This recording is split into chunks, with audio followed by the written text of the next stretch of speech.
María José me pidió que presentase, voy a ser muy descriptivo, cuál es la situación de la certificación de profesionales médicos, la experiencia canadiense, porque Canadá se da como ha sido uno de los países, no me atrevo a decir el pionero, pero uno de los pioneros en educación médica. Se habla de educación médica en Canadá y inmediatamente después, hoy estábamos conversando con algunos colegas antes de esta reunión, ha sido inmediatamente después del informe Flexner, en los años que ustedes todos han seguramente oído hablar por lo menos del informe, en los años 20, y desde entonces el Colegio de Médicos de Enfermería de Canadá fue el primer gran colegio profesional que empezó a hablar de educación médica y la importancia de la educación médica en la formación médica. Y luego también ha sido, por distintas razones, pionero en distintos aspectos. Entonces va a ser muy descriptivo, pero para la presentación que voy a hacer, ahora tengo que contextualizar un poquito y me permitirán una discreción más, un poquito teórica de qué es la competencia y por qué hay que evaluarla, para luego llegar a donde espero poder llegar con ustedes. Entonces, ¿qué es la competencia? Hay un millón de definiciones, pero una de las más modernas, que viene de Epstein, es el uso juicioso de las habilidades técnicas, de la comunicación, de los conocimientos, del razonamiento clínico, de las emociones, de los valores, en la práctica cotidiana para el beneficio de los individuos y las comunidades, y a los que queremos ayudar a nuestra práctica profesional. Esta es una de las tantas. A mí me gusta mucho porque, como van a ver, damos en Canadá de más en más importancia a todo lo que es comunicación, profesionalismo, emociones, valores, no los valores míos personales, sino los valores globales de la sociedad. Ahora, también hay otras maneras de decir, y una también que completa la que se acabo de decir es la de Pangaro y Tancade, que algunos de ustedes lo escucharon hace unos días, unas semanas en Buenos Aires, que él dice que la competencia es algo que es casi una verdad de perogrullo, es multidimensional. Ahora, se utiliza muy a menudo competencia, se confunde competencia y competencias, y viene de que en inglés competency es uno y otro, se puede utilizar indistintamente. Sin embargo, las competencias deben interpretarse como facetas de la gran competencia. Se los voy a mostrar dentro de unos instantes como lo vemos en el modelo canadiense. Pero desde la evaluación, y eso es muy importante, o desde el punto de vista de la evaluación, las dimensiones de la competencia o las facetas de la competencia deben estar siempre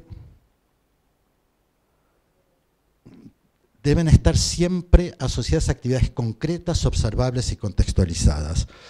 La competencia no existe fuera de contexto. Y eso es algo que hay que tenerlo muy claramente. Yo acabo de terminar por un mandato de Organización Mundial de la Salud, de exámenes en otros países, no acá en la Argentina, en la que se evalúa la competencia totalmente descontextualizada. Y la competencia fuera de contexto es algo que realmente no existe, hay que tenerlo muy claro, y tampoco no se puede evaluar lo que no es observable. Yo no puedo decir, quiso decir, quiso hacer. No, eso no es evaluar competencia, no es evaluar nada. No se puede inferir nada de lo que no se observa. Ahora, las competencias genéricas además, y es por eso que las menciono simplemente para que nos entendamos, son componentes generales que a menudo se suman a las competencias técnicas específicas para evaluar distintas o para formar parte de distintas actividades. Y se adquieren gracias a la experiencia, el profesionalismo, ética, comunicación y otros. Y se adquieren en general a través de las experiencias personales.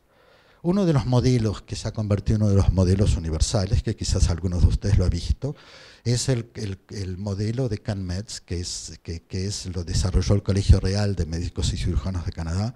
En el Colegio de Médicos de Familia de Canadá lo hemos adaptado de cierta manera, en el que en el centro está el experto médico, y luego se habla del conocedor, el erudito, el profesional, el comunicador, el colaborador, el gestionario y el promotor de la salud, que visto de otra manera Es así como se puede pensar, es el comunicador, el colaborador, el gestor o administrador, promotor de salud erudito, el scholar, el que conoce, el académico, el que conoce su tema, y el profesional. Y vamos a ver luego cómo esto se ingiere, se lo puede incorporar a todo lo que es la competencia. Todos ustedes conocen esta pirámide, la pirámide clásica de Miller, que ahora se ve, se la ha ido completando, pero lo que a nosotros nos importa es esta discúlpame que está en inglés, hay dos solo que tengo en inglés, en lo que de más en más se habla de, y es lo que les voy a mostrar, que es tan importante en este momento nuestro modelo canadiense. Los que han oído hablar a TED, él les ha hablado probablemente toda su conferencia fue alrededor de las EPAs, de las Entrustable Professional Activities, y se habla de más en más también de las competencias colectivas, la competencia del grupo, team competence. De más en más se habla de esto, tanto en Estados Unidos como en Canadá y como en Holanda, donde vive de donde es originario Tim Kate. Y entonces, ¿qué es lo que pasa? Lo que nos importa en el pregrado en general, bueno, uno busca mucho lo que es el conocer, que se mide con preguntas a selección múltiple, que valen lo que valen. Si están bien hechas, se las puede usar. El saber cómo también se mide con preguntas a selección múltiple, con pacientes estandarizados, con exámenes orales, pero no los exámenes orales clásicos que probablemente ustedes conocen, sino con orales clásicos muy estructurados, exámenes orales muy estructurados, pero cuando se sube la pirámide, que es lo que uno llama hacia la autenticidad profesional, ya entramos en todo otro nivel de evaluación posible. El mostrar cómo, ustedes usan los OSCEs, los ACOEs, que son las simulaciones clínicas estructuradas, con pacientes estandarizados, los mini-secs, que ahora también se usan mucho, sobre todo a nivel de las residencias, que fueron desarrollados por Norsini en Estados Unidos. Hay un argentino que los utiliza muy bien, que es Alves de Lima, que quizá algunos de ustedes lo conocen, que es un cardiólogo de Buenos Aires, pero lo que nos interesa mucho más específicamente es el hacer. El hacer ahora ha creado todo un mundo nuevo en el mundo de la evaluación, que es la evaluación en el lugar de trabajo, las observaciones clínicas, el feedback que viene a través de multifuentes. Disculpen, a veces me faltan las palabras en castellano, no por pedantería, sino porque no vivo en castellano. Bueno, la multifuente, que es a 360 grados, que fue desarrollado, entre otros, por el Consejo Médico Canadiense, las evaluaciones por equipo, y luego también, y de más en más, la evaluación de los desempeños más específicos. Ahora, ¿cuál es la gran problemática de la evaluación? Digo siempre, esto me permite vivir y ganar mi vida desde hace muchos años, es que a pesar de todas las herramientas que se han desarrollado para la evaluación de la competencia clínica o la competencia general, aún los que somos optimistas, yo tengo una naturaleza muy optimista, reconocemos que faltan instrumentos realmente confiables que nos den un seguro total de que nuestras decisiones son las correctas cuando estamos evaluando competencia clínica. Porque la competencia clínica es un fenómeno, es un constructo totalmente multifacético, es un constructo totalmente multidimensional. Entonces, uno no tiene acceso a todos los aspectos de la competencia clínica. Ahora, ¿qué es el profesional ideal? Bueno, podríamos discutirlo a vita aeternam, pero es aquel que posee conocimientos, competencia clínica, aptitudes para el aprendizaje continuo, capacidad para equilibrar curación y prevención, aplicar valores profesionales, comportamiento ético, utilización óptima de los recursos. Todo eso parece algo muy evidente, pero en la práctica se ve menos de lo que uno esperaría verlo. Y lo que de más en más se habla también es tener conciencia de su propio bienestar y del de sus colegas. De más en más, esta es una condición, las estadísticas lo muestran muy bien, es decir, cuando se consigue tener una vida profesional equilibrada, una vida personal equilibrada, mejora muchísimo la vida profesional también. Ahora, ¿por qué debe evaluarse la competencia? Por muchas razones. La evaluación es parte del proceso educativo, la evaluación permite dar retracción a los candidatos, es el feedback, me imagino que todos ustedes utilizan mucho todo lo que es la formación, la evaluación formativa, para evaluar los programas de formación.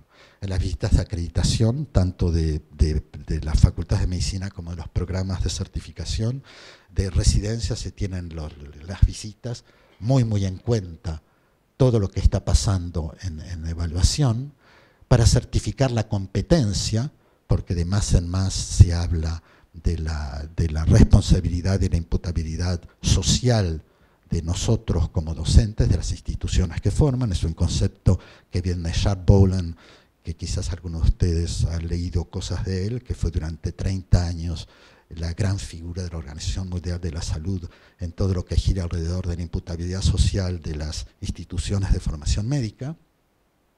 Y finalmente, para confirmar los estándares de la profesión, porque si nosotros tenemos una descripción de lo que es el médico que estamos esperando para que haga su vida profesional, bueno, tenemos que confirmar que esos estándares están respetados y están presentes. Ahora, ¿cuál es la situación canadiense? Canadá es un gran país, un gran país, que es más, yo vivo acá en esta zona, esta es la provincia de Quebec, tenemos 10 provincias, va del Atlántico al Pacífico, hay facultades de medicina acá y facultades de medicina acá. Esto es si algunos de ustedes han estado en Canadá, esta es la isla de Vancouver, muy bonita para visitar. Tenemos las facultades de medicina, 17, en la que tienen dos tipos de formaciones.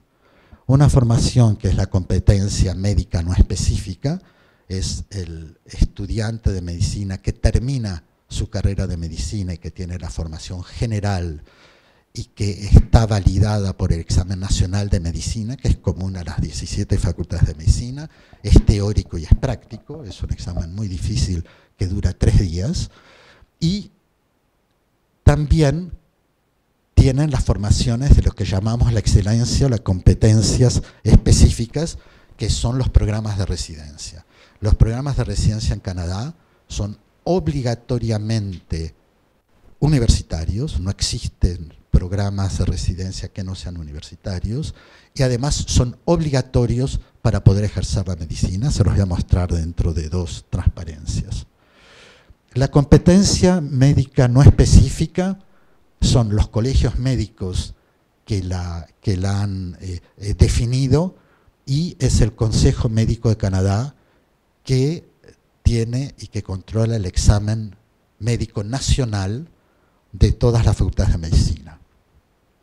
Las competencias específicas dependen del Colegio Real de Médicos y Cirujanos y del Colegio de Médicos de Familia, que son las 2 instituciones nacionales que tienen el mandato de los 10 gobiernos provinciales y del gobierno federal para controlar tanto todas las formaciones en especialidades, que sea medicina de familia, que es la institución de la que yo soy uno de los responsables en la parte ejecutiva de la certificación, y el Colegio Real de Médicos y Cirujanos.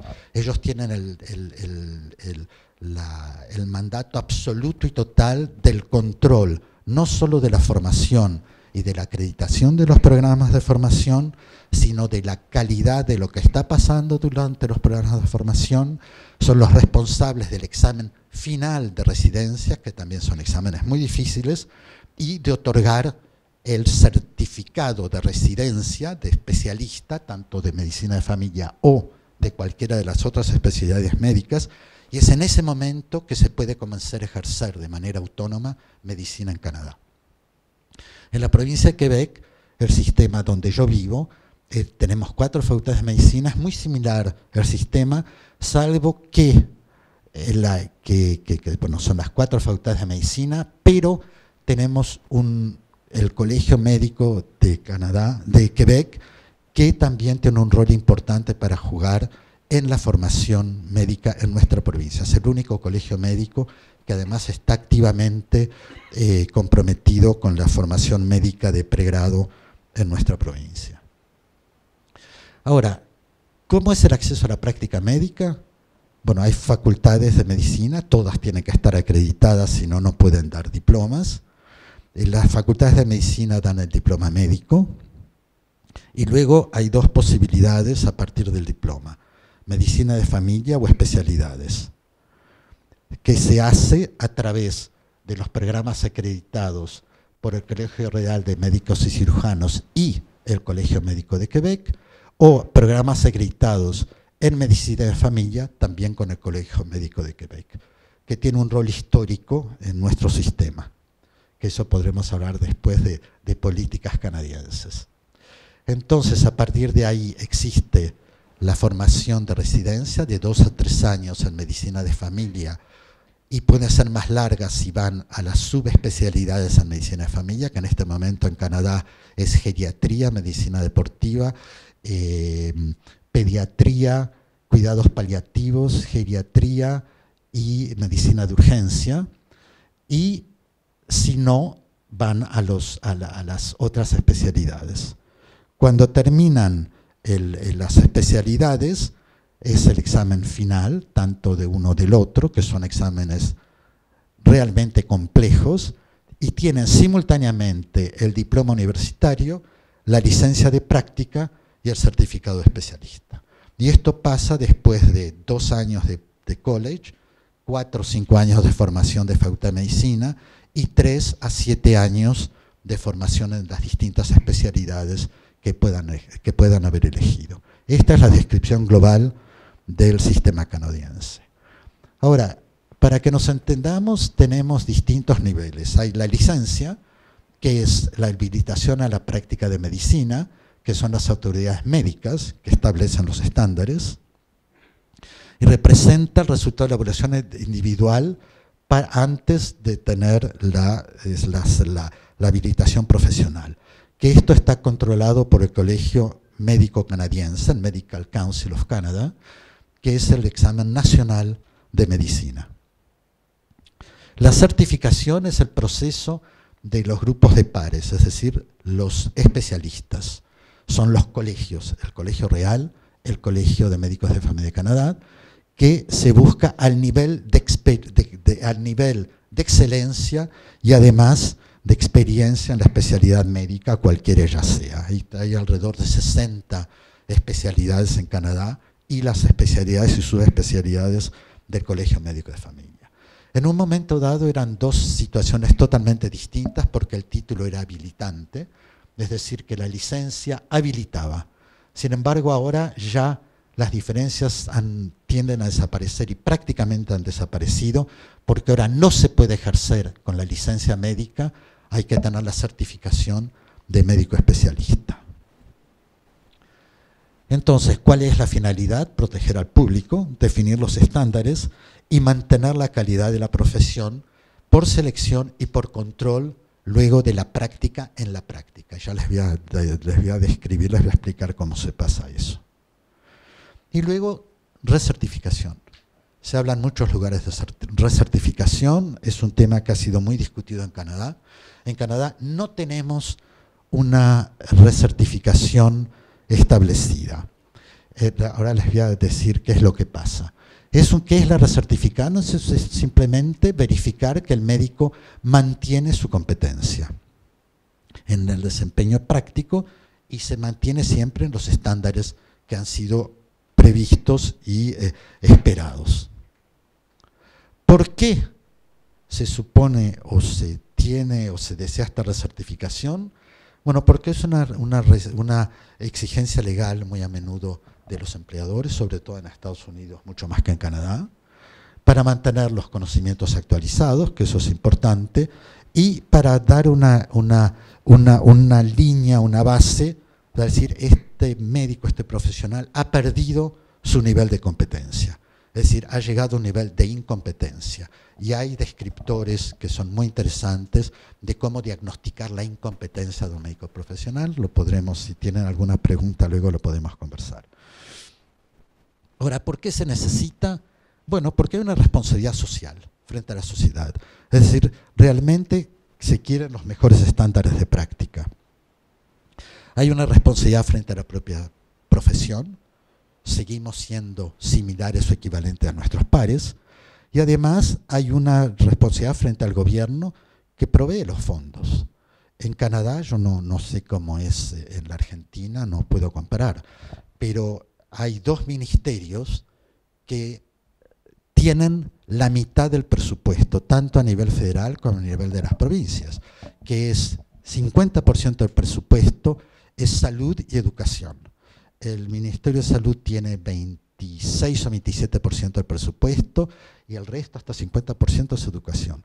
Es decir, que hay que responder también al Estado proveedor de los fondos que se están utilizando.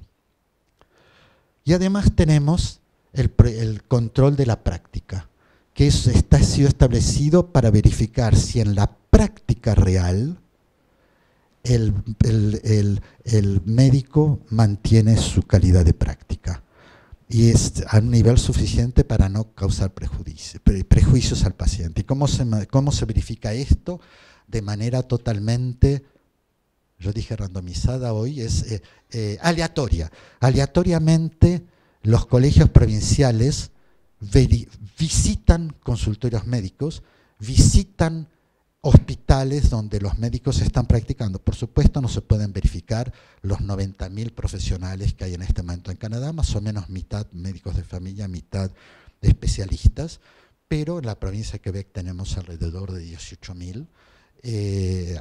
No se los puede visitar todos, pero de manera aleatoria se visitan, no estoy hablando de médicos que han tenido quejas profesionales, simplemente de manera aleatoria se visitan consultorios o se visitan servicios hospitalarios. Y aún más ahora se están usando pacientes no verdaderos que van a evaluar los médicos en sus consultorios. Esto ha habido consideraciones éticas, pero los médicos saben, y si ellos declaran al Colegio Médico Provincial que no quieren tener visitas de pacientes no verdaderos, no van a tener ese tipo de pacientes, pero es rarísimo que se nieguen a tener ese tipo de evaluación. Es algo que surgió en el oeste canadiense, ahora hay muchas publicaciones, surgió en la Facultad de Medicina de Calgary, no en la Facultad de Medicina, en la ciudad de Calgary, el Colegio Médico de Alberta, que es una de las provincias del oeste canadiense, que surgió este modelo y ahora se está usando en todo Canadá. Ahora, ¿cómo es la certificación en medicina de familia? Es el diploma médico, luego 2 o 3 años de residencia en un programa universitario acreditado por el Colegio de Médicos de Familia, y todo esto se hace a través de una formación continua. La evaluación formativa es continua, no existen durante los años de residencia ningún tipo de evaluación sumativa, todo es formativo. Y por supuesto lo que no es formativo es el examen terminal, el examen de fin de residencia. Ahora les voy a describir un poquito más allá qué es ese o cómo está organizado este examen. Ahora, ¿qué pasa durante las residencias, durante la formación? Bueno, todo lo que es en pregrado, toda la formación es ABP, grupos de discusión. Esas son cosas que ustedes conocen, grupos de discusión, desarrollo de pensamiento crítico de los estudiantes, muchísimos juegos de roles, se evalúa mucho todo lo que es comunicación,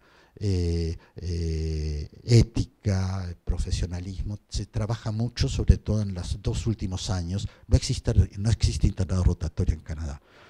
También podemos hablar de por qué se dejó el internado rotatorio, pero se trabaja mucho de trabajo en pequeños grupos con un supervisor con 2, 3 o 4 estudiantes, dependiendo en qué momento y en qué especialidad clínica están trabajando.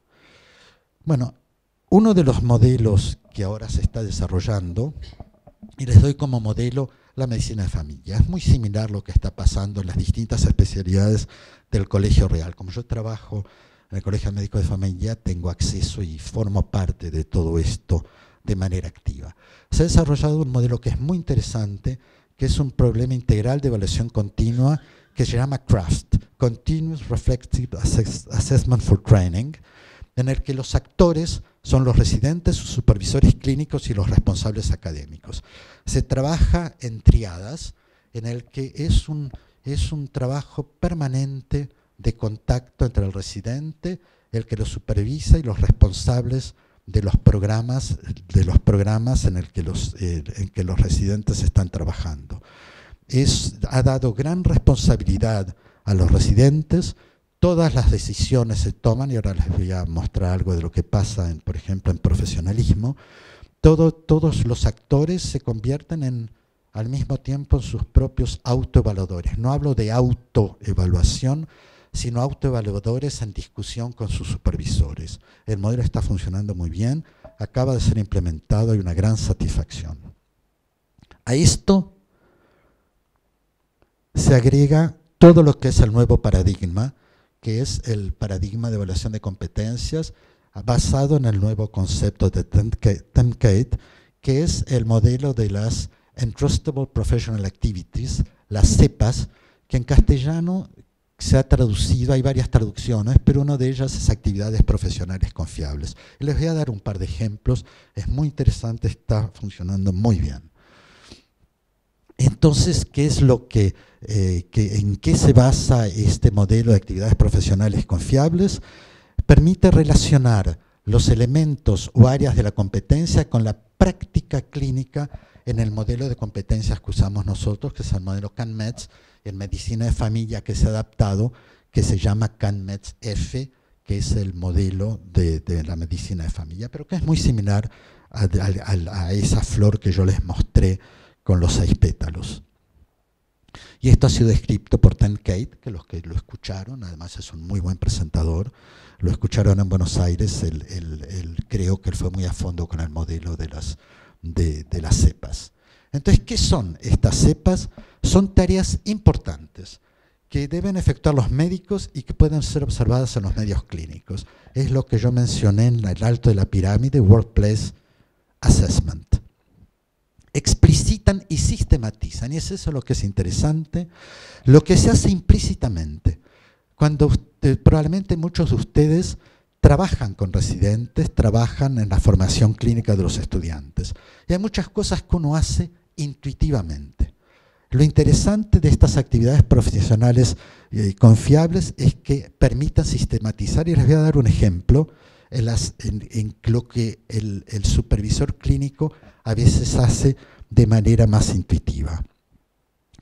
Y luego es que siempre tiene que ser en observación directa el medio clínico. Hay un magnífico trabajo que fue publicado en Academic Medicine. Karen Schultz, ella es directora del programa de Medicina de Familia en Queen's University, que es uno de los mejores programas de Medicina de Familia de América del Norte. El paper es muy lindo, se lee muy bien y describen muy bien la experiencia y la aplicación del modelo en el programa de Queen's University, que es una de las facultades de medicina de Canadá. Entonces, ¿qué es lo que ha ido pasando con estas actividades profesionales confiables? Es que los programas de formación se han adaptado al modelo por competencias. Yo no sé si ustedes acá en la Argentina o en Mendoza utilizan o se han adaptado al modelo por competencias, sí o no, no sé. Sí, yo estoy hablando como se habla en chino. Ustedes, no, pero se entiende lo que digo. Perfecto. Entonces, ahora hay en todos los referenciales, hay descripciones de lo que son los programas por competencias. Estás a todas las salsas que uno quiera, pero hay un concepto global de lo que son estos modelos por competencias y teóricamente son muy útiles para definir y para determinar los programas y los objetivos de la enseñanza. Teóricamente todo esto es muy lindo, pero entre otras tareas yo participo mucho a visitas de acreditación de facultades de medicina.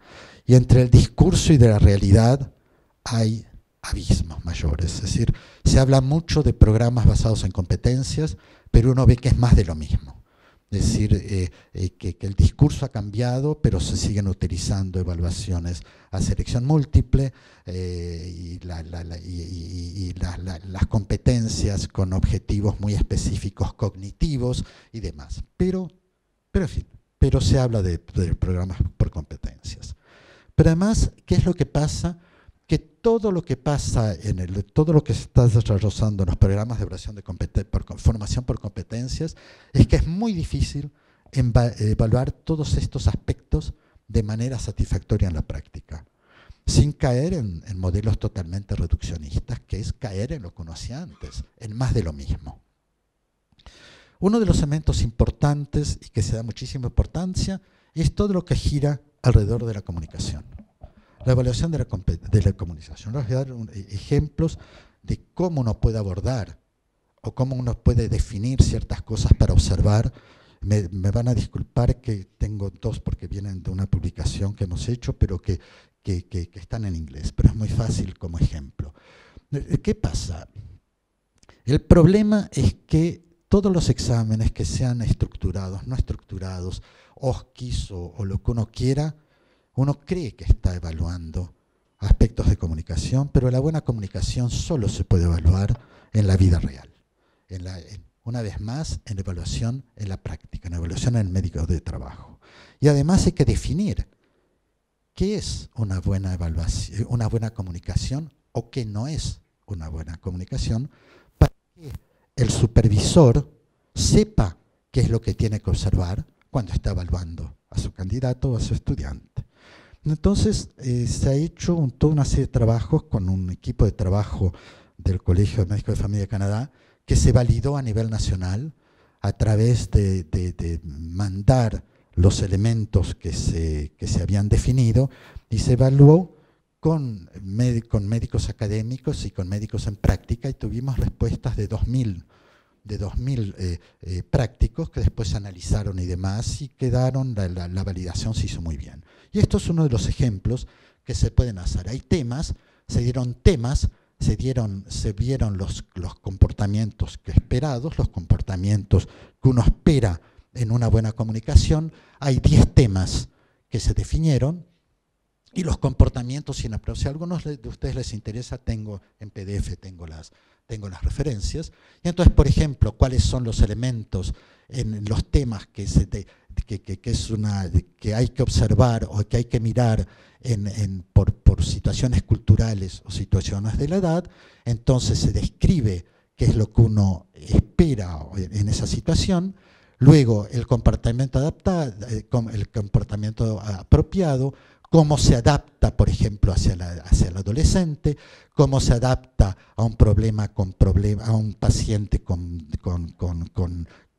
handicaps, cómo se pasa cuando hay problemas culturales a tener a través de un intérprete o no, porque vivo en una sociedad muy multicultural donde tenemos muchos pacientes que no hablan ni francés ni inglés. Si habla de una manera o con volumen apropiado para una persona que tiene problemas de oír. Bueno, todo esto yo creo que la mayor parte de ustedes pueden leer en inglés. Y esto es el comportamiento inapropiado, porque cuando uno define lo que hay que observar, hay que definir también lo que al observar no es correcto. Esto sirve como guía. Esto no es que es lo único que hay que observar, pero sirve de guía y ha sido muy bien aceptado por los supervisores en los programas de medicina de familia. Y en el Colegio Real de Médicos y Cirujanos también. Que no me vayas. El otro aspecto que también es muy importante es el profesionalismo. Y el profesionalismo, que es un constructo con múltiples dimensiones y sentidos, también hicimos el mismo tipo de ejercicio en el que se han definido temas, y hay 12 temas que se definieron, que son, por ejemplo, que es flexible, que tiene una apertura de espíritu, que es capaz de manejar la incertidumbre, que eso es uno de los indicadores de mala práctica y de pérdida, además de pérdida de de calidad de práctica médica, es cuando el médico comienza a manejar mal la incertidumbre. Entonces, si lo maneja bien, entonces cuáles son los comportamientos aceptados o apropiados y cuáles son los comportamientos inapropiados. Es decir, todo esto ahora sirve y se está utilizando muy bien como guía para evaluar, para observar lo no cognitivo cuando estamos observando los desempeños de nuestros residentes. Ahora, esto crea otro tipo de problemas. Por ejemplo, en el profesionalismo, como en comunicación, es prácticamente imposible dar puntajes numéricos. Eso no hay manera, que sean confiables, no hay manera. Son enfoques cualitativos y es por eso que hay que tener múltiples observaciones, y cuando hay múltiples observaciones se puede considerar que se convierte se convierten en evaluaciones, en observaciones confiables y objetivas. Pero cuando se habla, y eso es importante que hablemos el mismo lenguaje, cuando yo menciono múltiples observaciones, no es múltiples observaciones por el mismo observador, son múltiples observaciones con observadores múltiples, porque múltiples observaciones con el mismo observador no agrega, no mejora los distintos sesgos que pueda haber en el observador que está haciendo esas observaciones. Ahora, algunas de las estrategias es de trabajar con y discutir con el que está siendo observado. Y esto me lleva a lo que mencioné antes, que hablamos de las triadas, de cómo el residente discute con su supervisor y aún con los responsables académicos. Es decir, que cuando el supervisor discute de aspectos de su supervisión y de aspectos de profesionalismo con su residente, construyen el constructo de lo que se está observando juntos. Es muy interesante, es sumamente dinámica, dinámico lo que está pasando, y realmente es una discusión entre qué debe haber sido mi comportamiento frente al paciente con el que yo he estado y qué es lo que observó mi supervisor en mi actuación y mi interacción con el paciente con el que estuve interactuando. Y juntos decidimos qué era la manera o cómo habría que haber sido o cómo, si estuvo bien, cómo fue. Ahora, esto es uno de los aspectos que hay que manejar con mucho cuidado, mucho cuidado, como siempre cuando uno utiliza cualquier modelo de feedback. Cuando se da feedback acerca del comportamiento profesional, crea preocupaciones muy grandes y crea situaciones de inestabilidad emotiva muy fuerte en aquel que está siendo evaluado. Porque sobre todo la palabra profesionalismo, que es tan global, poner en duda el profesionalismo de alguien crea un desbalance que va mucho más allá de un desbalance cognitivo, cuando dice que crea un desbalance cognitivo para mejorar el aprendizaje. Acá se crea un desbalance afectivo-emocional que es muy grande y que puede tener consecuencias muy serias en el residente que estamos supervisando. Es decir, que hay que preparar muy bien a los docentes que supervisan en todo lo que es feedback. No sé si ustedes hacen talleres con los docentes que supervisan en las tareas clínicas a los estudiantes o a los residentes, pero es muy importante prepararlos para dar feedback y para que utilicen buenas estrategias. Es decir, que el profesionalismo puede interpretarse como algo amenazador cuando se lo evalúa, es lo que yo acabo de mencionar, y entonces los educandos se ven como en una situación en la que ellos son muy vulnerables, son realmente muy vulnerables. Tenemos mucha experiencia, yo no la tengo a través de los supervisores con los que trabajan, y esto es probablemente el aspecto en el que ellos se sienten más vulnerables. Y entonces, por eso es muy importante que en todo lo que significa el feedback y hablo siempre de la evaluación formativa, que es la única que utilizamos nosotros, es que tiene que haber una interpretación mucha de los hechos, que los hechos se pueden interpretar de diversas maneras. No hay una respuesta única. No hay una respuesta única, es como todo lo que gira el profesionalismo, pero podríamos decir todo lo que gira alrededor de la ética.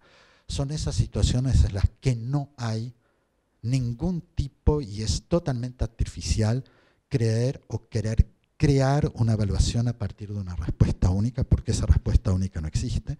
Hay que aprender a aceptar las perspectivas diversas, es decir, que estamos en situaciones en las que el docente, en que Carlos o cualquiera de ustedes, ya no tenemos más la fuerza absoluta y total de vida o muerte frente a quien estamos evaluando, porque el que está siendo evaluado tiene tanto derecho como nosotros también. Es una pérdida total en ese sentido de poder, como el poder clásico en las facultades de medicina.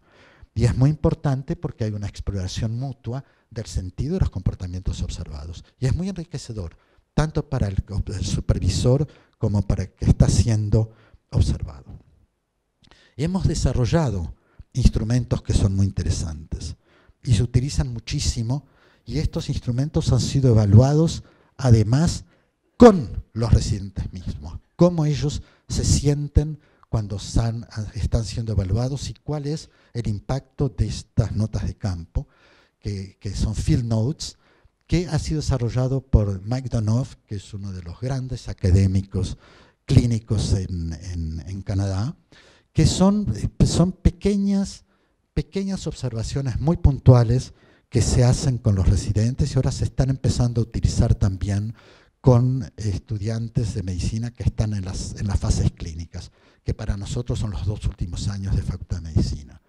Y que permiten ver, porque son elementos de discusión siempre, son elementos de intercambio de los comportamientos observados.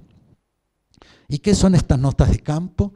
Son breves documentos, son documentos cortitos. Ahora les voy a dar un ejemplo de que estoy dirigiendo una tesis en Buenos Aires y mi estudiante que lo está aplicando y que le está dando muy buenos resultados en el programa de pediatría, los tradujo, así que por suerte se los puedo mostrar en castellano también, que son breves documentos impresos en cuadernillos que son del tamaño de recetarios.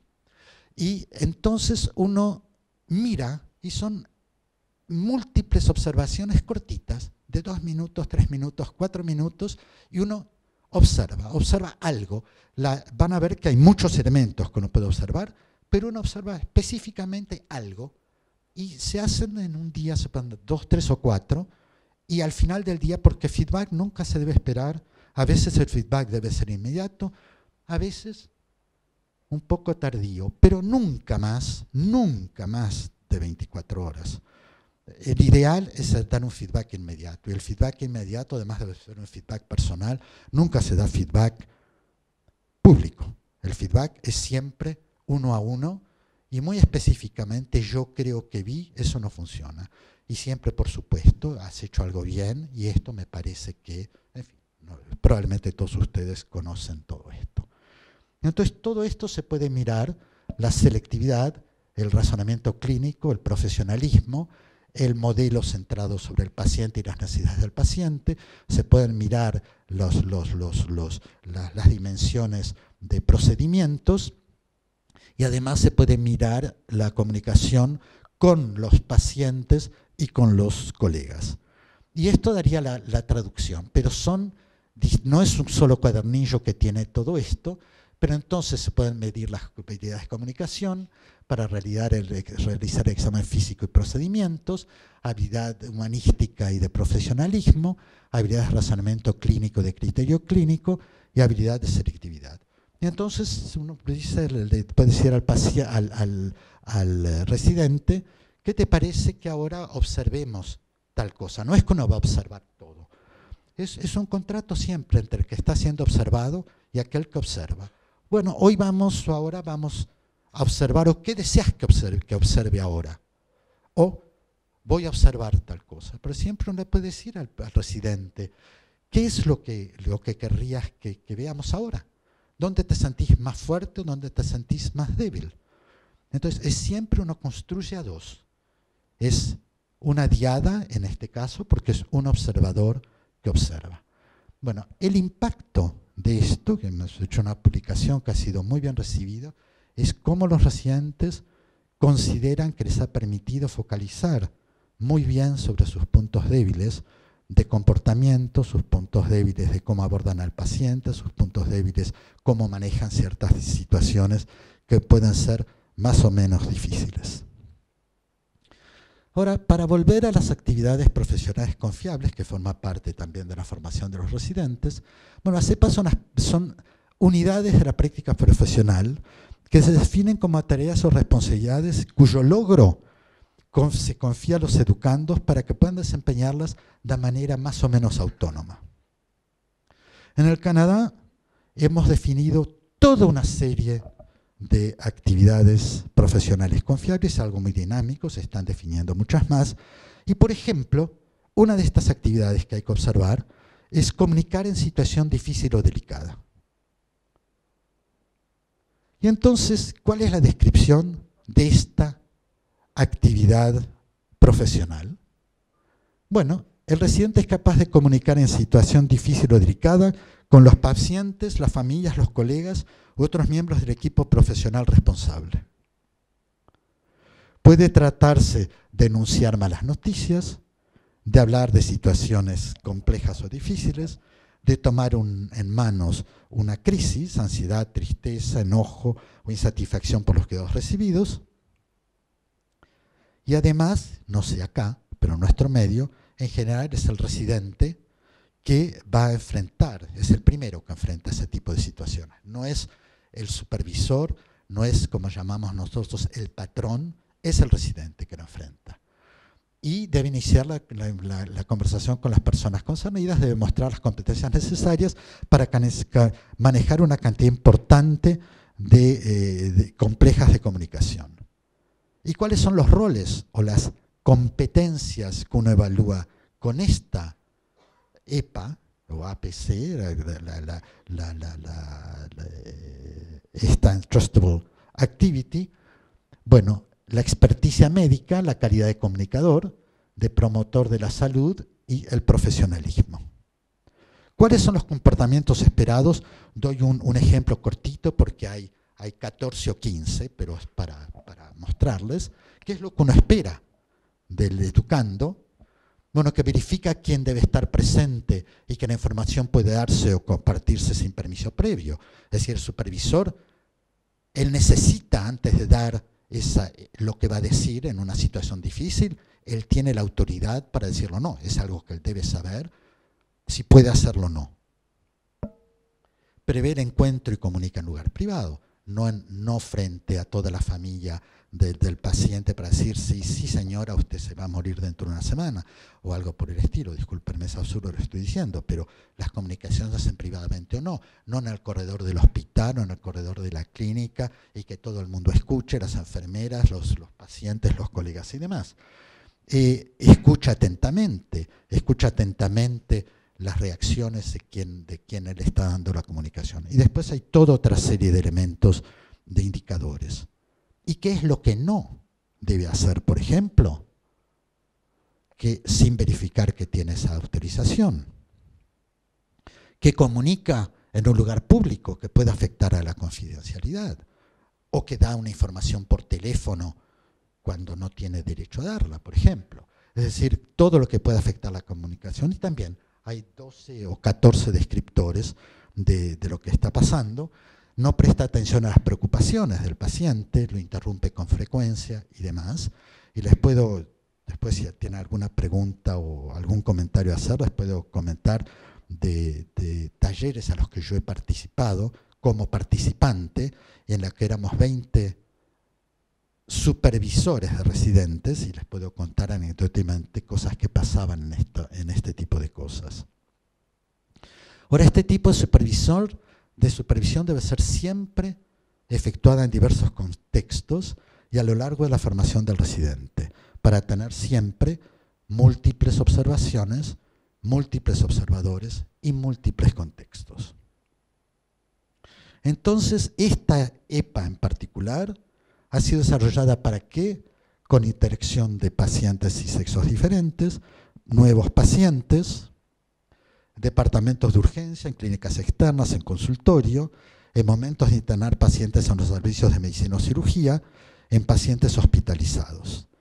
Esto es todos los contextos en los que esta EPA en particular se puede verificar. Otras son mucho más restrictivas, pero depende de esta porque es típica de comunicación y es algo que lo que están confrontados muy a menudo.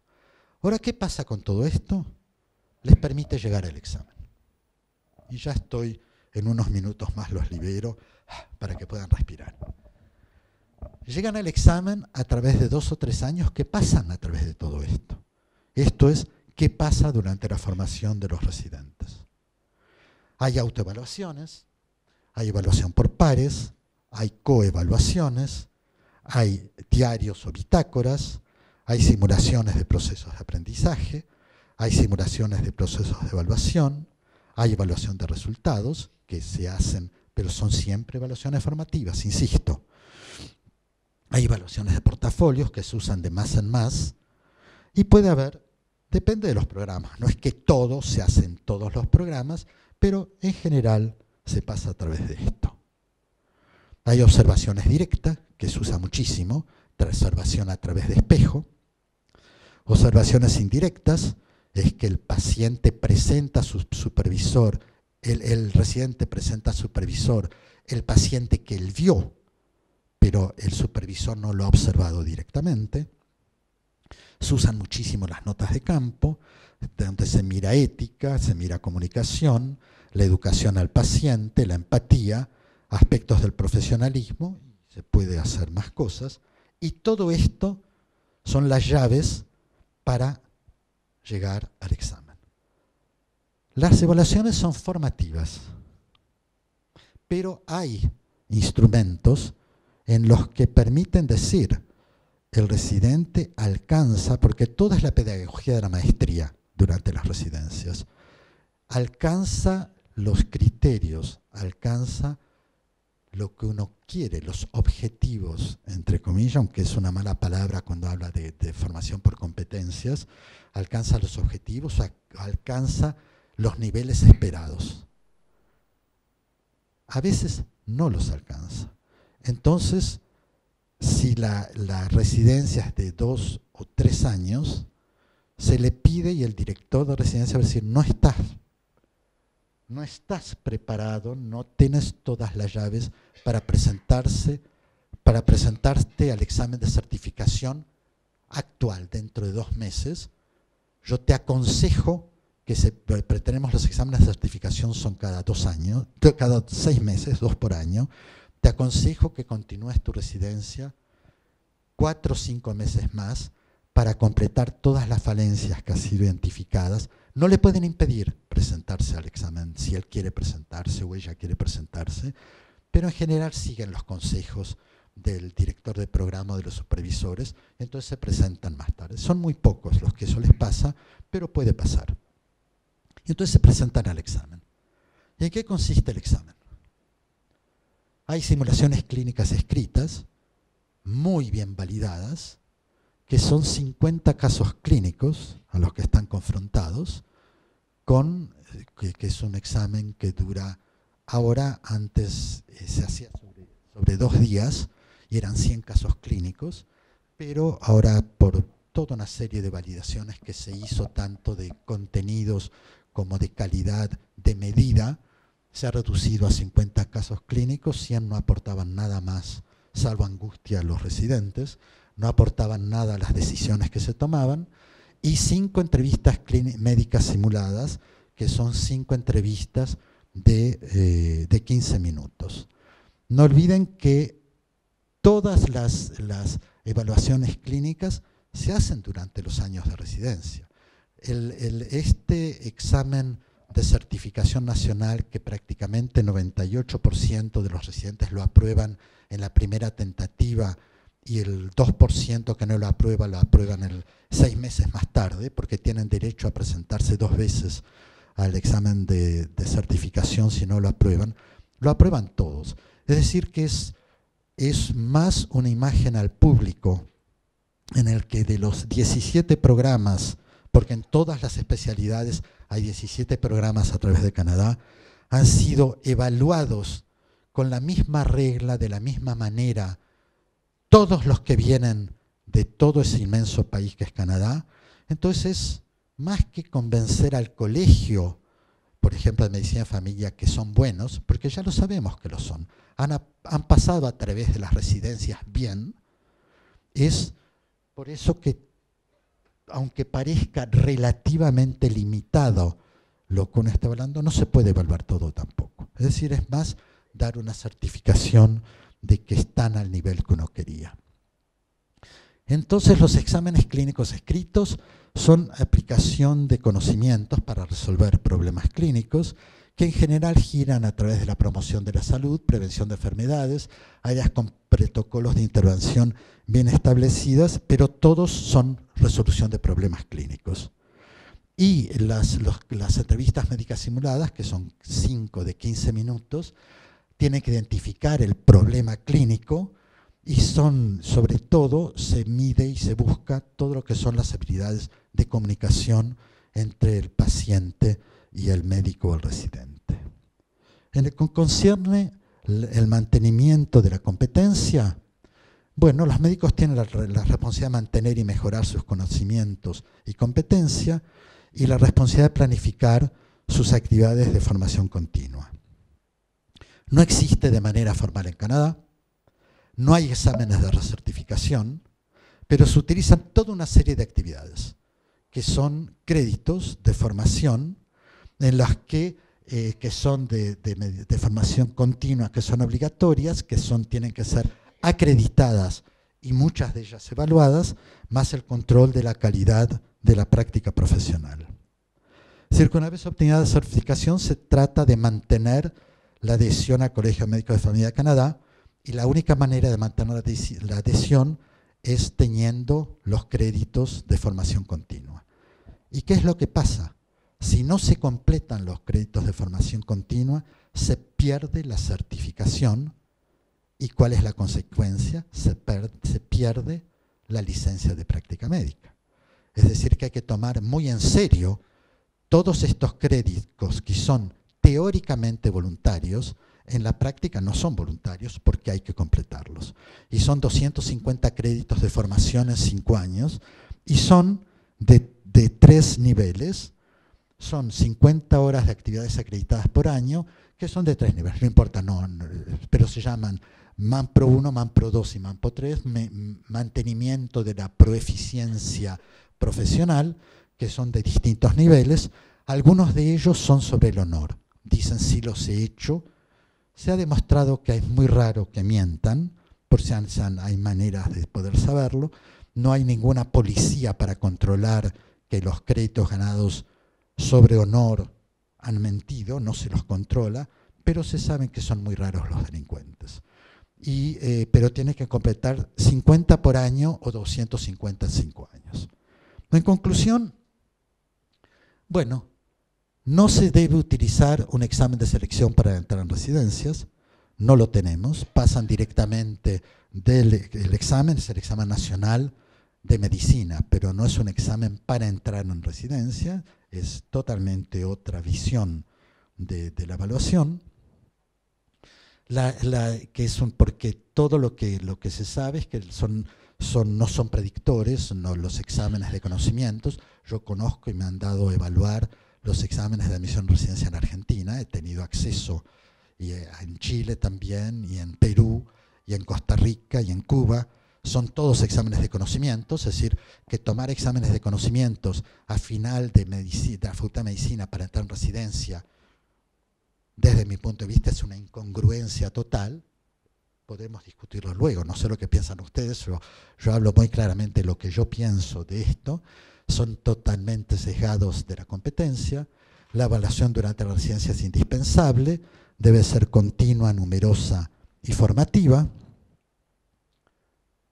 Se debe utilizar un examen al final de residencias, es el examen de certificación, porque no hay duda que se pueden evaluar todas las dimensiones posibles de competencia y es demostrar al público que hay una responsabilidad social de este último control antes que entren a la práctica total autónoma, porque durante residencia es una práctica semiautónoma.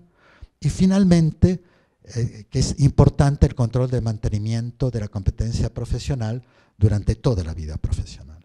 Bueno, muchas gracias por la atención que han tenido, así que gracias.